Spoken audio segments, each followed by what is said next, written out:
All right, this is 14.1, periodic motion. We're going to talk about periodic and simple harmonic motion today. We'll calculate some kinetic energy and restoring force for the springs and calculate the period of a pendulum. So what I want you to do, real quick, and not everybody has to do it, but take out just a little scrap piece of paper, turn to your partner, and have your partner draw on the paper periodically. So here's your piece of paper. You are going to pull your paper out this way, and your partner is going to draw back and forth like this. Someone do this. I need a couple of them. Just take your notebook out. It doesn't matter. It's just a scratch piece of paper. You do it in your notebook. It doesn't matter. Scratch piece of paper. Have one person draw. It helps if you don't look at the paper when they move it out from underneath you. Because when you draw, you want to move with the paper, and you don't want to do that. Just go back and forth and have the person move it out from underneath your pen. You could end up with You're going to keep on look at it. Look at it. No, I'm moving it. Good. Excellent. That's what I want to look at. Anybody else got one for me? No. Like this is good. Is that what you're supposed to do? Yeah. Get it right? Yeah. Okay. Yeah. A little scribbly, but that's okay. All right, let's look at what we got here.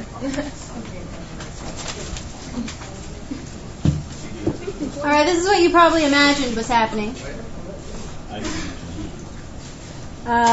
This one, really fast. Okay, so we have a very short period going real fast, high frequency.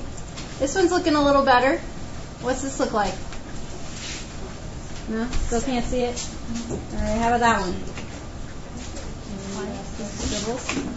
Now that one is beautiful. Look at how beautiful that one is. Gorgeous. What is it?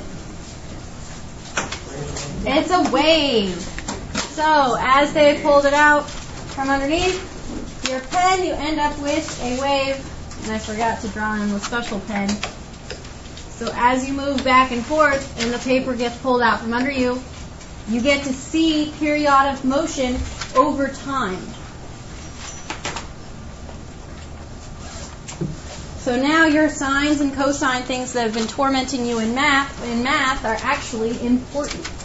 Now we can actually put them into physics. So this is periodic motion. It is a regular cycle. It happens over and over and over again. It does the same thing in the same amount of time. What's important here is time. It can do the same thing, but if it's not doing the same amount of time, it's not considered periodic. It could be like regular motion, but not necessarily periodic.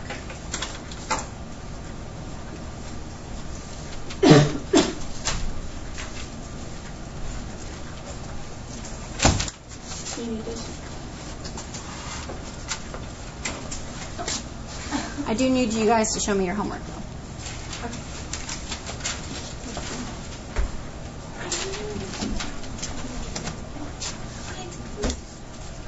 Homework? I didn't know. No?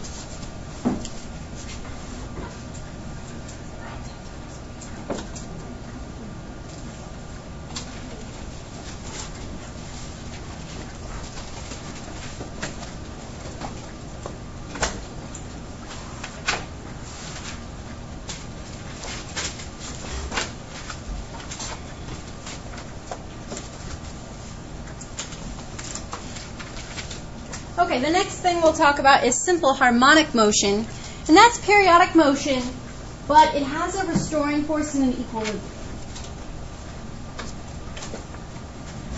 So here's an example of simple harmonic motion. Right here, we have our pendulum, and you can see that when it's not doing anything, it's got a nice straight up and down line. So when I say that it has an equilibrium, this is its equilibrium. If I push the pendulum away from the equilibrium point, it's going to go back to it. And that's the restoring force. It's causing it to go back to the equilibrium. So this one's simple harmonic. Another example of simple harmonic motion is a spring. So if I leave the spring like this, this is its equilibrium point. If I pull it from the equilibrium point, it's going to go back to it. If I push it from the equilibrium point, it's going to go back to it. So it has some equilibrium point, and when it's moved away from it, it has a restoring force pushing it back to equilibrium. This was what causes your simple harmonic motion. It goes over and over and over and over again. Okay, so what's an example that is periodic but not simple harmonic? It happens over and over again, but it doesn't have a restoring force or an equilibrium. Anybody think of an example? It happens year after year. No restoring force, no equilibrium. Car tire. Well, circular motion, okay. But even more periodic. Maybe the Earth's rotation. The Earth's orbit around the sun. The Earth's rotation, kind of, yes. It is circular motion. It is regular, so yes, that'll work. But Earth's orbit especially, no equilibrium, no restoring force. It is periodic, but it is not simple harmonic.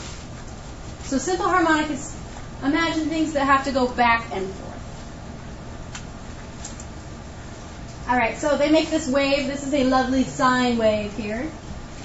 A couple of properties of our sine wave. The period is the amount of time it takes to make one cycle, one lap, one circle, one wavelength, one back and forth. And that is usually measured in seconds. The other thing on this graph is amplitude. It's saying how high the wave is. It's always measured from equilibrium. And that is usually measured in meters.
Move on, and if you want me to slow down, get your cups out. The first equation I'm going to give you is the Hooke's law, the restoring force of a spring. This is the actual calculation for that pull back to equilibrium.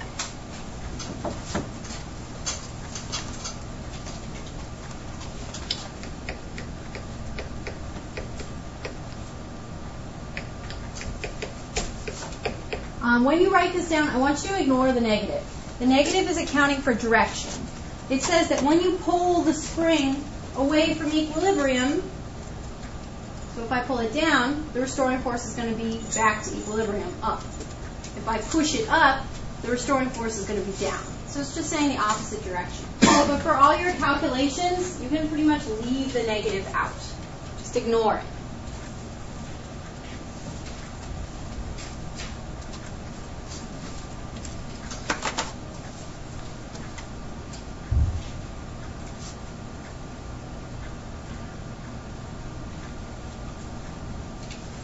Now, if we walk through this equation, the force is the force applied by the spring. X is your displacement, usually measured in meters, away from the equilibrium point. And K is the spring constant. It's in Newton meters, newtons per meter. And it's how springy the spring is. Is it super springy? Is it really stiff? The stiffer it is, the higher the K constant is going to be.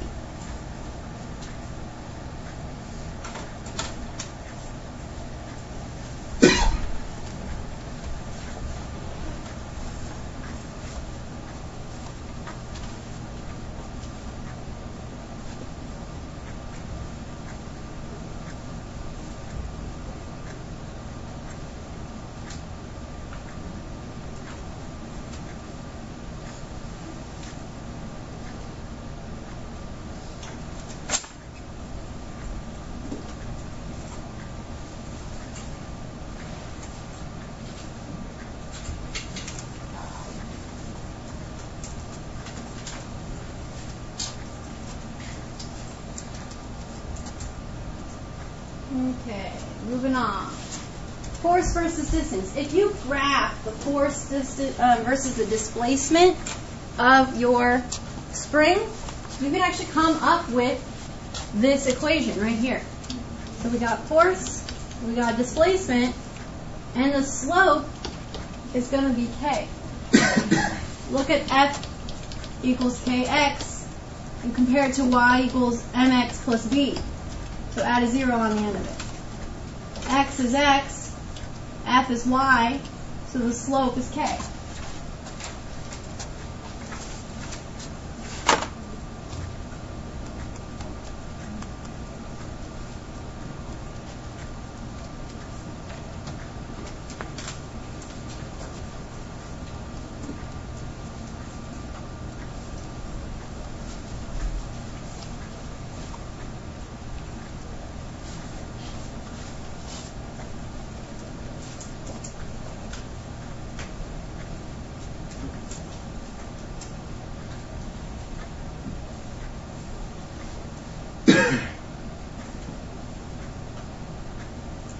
All right, next equation for you.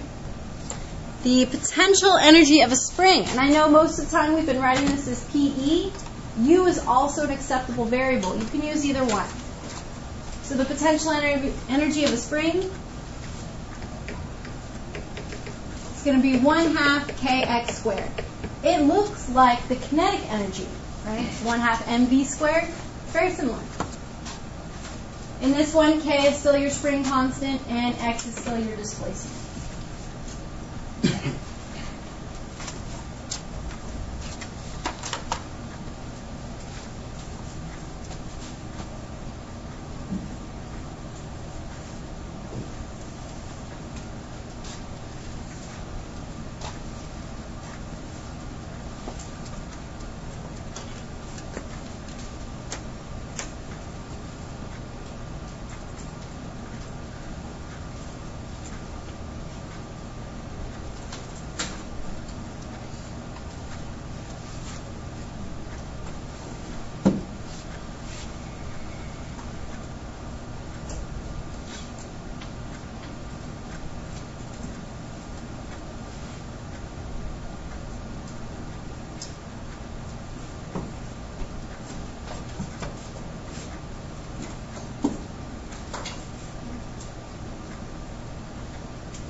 So, this is spring. Right here, it's at 0, it's at rest. That's its equilibrium point. What I'm going to do is I'm going to take this spring, I'm going to hold on to it, and I'm going to take my energy, my granola bar that I ate this morning, I'm going to put some energy into the spring and store it into the spring by potential energy. So my energy is transferred into the spring to pull it out until it has spring potential energy, that equation up there. Once it has spring potential energy, I let it go, and the restoring force pulls it back to equilibrium. So it goes from potential energy into kinetic energy, because now it's moving. So in between here, it's going to have some potential and some kinetic, because it's still kind of far away and it's moving. Once it reaches equilibrium, it's all kinetic energy. This will be the fastest that it's going because it has only kinetic energy. But since it has momentum, it's going to keep moving.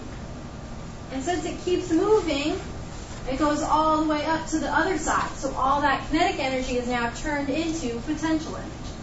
So the distance that it's on from the right will be the same as the distance on the left, because this potential energy has to be equal to this potential energy. It's no longer moving. Then at this point, it's going to turn around, and that restoring force is going to pull it back to the equilibrium point again, and it's going to repeat the cycle.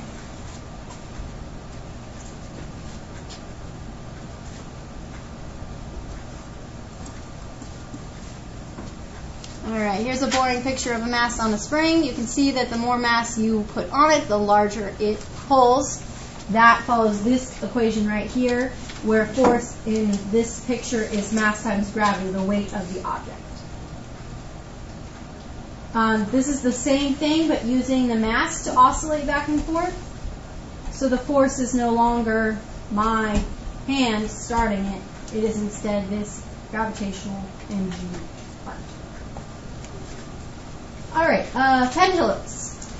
Pendulums are simple harmonic as long as they're under 13 degrees. If you look at a pendulum here, if I bring it all the way up here, it doesn't go. See how much further it drops every time? So it's not simple harmonic if you pull it all the way up. But if it's less than 13 degrees, like here, it tends to go back and forth for a pretty long time. This is simple harmonic. And it has something to do with sine theta equaling tangent theta at very small angles, just like a mathematical thing. And it will do this for a really long time, except for we have air resistance, and my hand moves a little bit. So it doesn't tend to do it, forever, because energy is transferred out of the system every time it moves. But with a pendulum, the equilibrium is going to be straight down.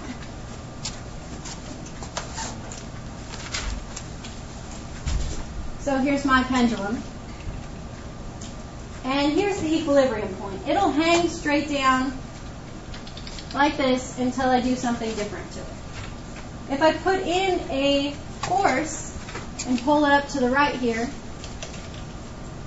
now it's going to have energy. And I've given it, and it's stored as gravitational potential energy. If I let go, part of the gravitational force is going to pull it towards the center until it reaches here and it's all just straight down, right? This one's going to be mg sine theta. This is mg cosine theta, the x component of it. But when it's straight down now, there's no restoring force here. So it's all kinetic energy. But since it has momentum, it keeps going. It swings past the equilibrium point until it reaches the other side. It'll reach the exact same height as it did over here because energy is conserved, in a perfect system. So this side will also be gravitational potential energy. And then it'll have that gravitational pull restoring it back to the center again.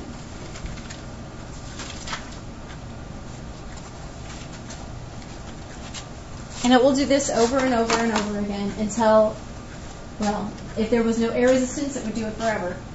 But since there is air resistance, it'll do it until it has no more energy left.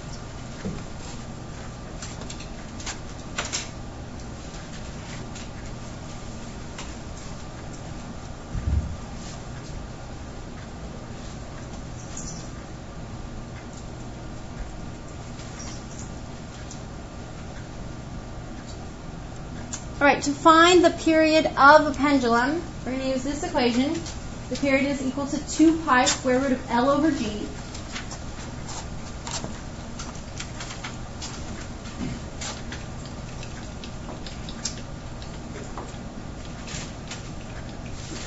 L will be in meters. G is going to be your gravitational pull of your planet, so meters per second squared. And T is the amount of time to make one cycle, and it'll be in seconds.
All right, here is a picture of a boring pendulum that I already drew for you, so you don't need that. And here is practice. They're really easy practices, and then I'll give you your clicker questions. I have 6 clicker questions. All right, what is the displacement of a spring with a spring constant of 3,500 newtons per meter if it's hung from the ceiling and holding a weight of 95 newtons. What's the 3,500?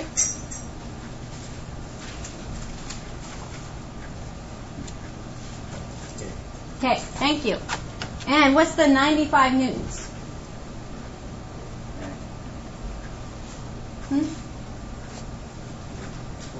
Force. And this is force due to gravity, so it could also be equal to mg, depending on what we're looking at. What are we looking for? Displacement. So we're looking for x. We're going to use Hooke's law. F equals kx. Remember, ignore that negative. It's not important. Plug in our numbers. 95 equals 3,500 times x.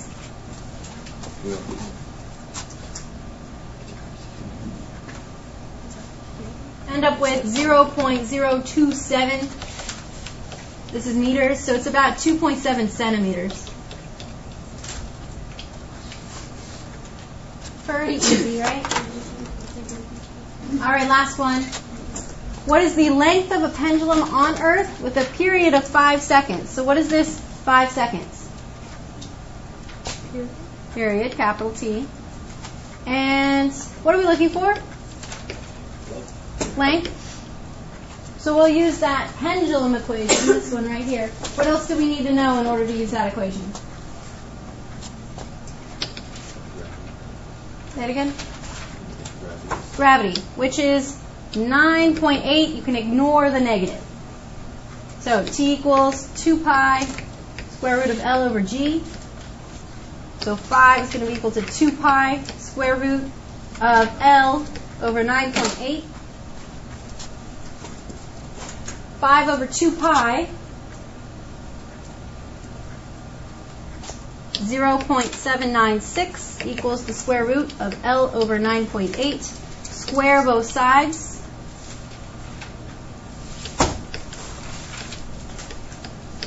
Equals L over 9.8 multiplied by 9.8, 6.21. Did I mess that one up?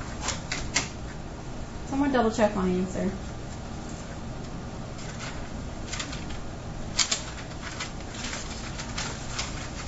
No, that looks right. Okay. So that's a really long pendulum, 6 meters. That's what happens when you make your own problems. All right, question 1, clicker question number 1. What does a pendulum clock perform? When does a pendulum clock perform periodic motion?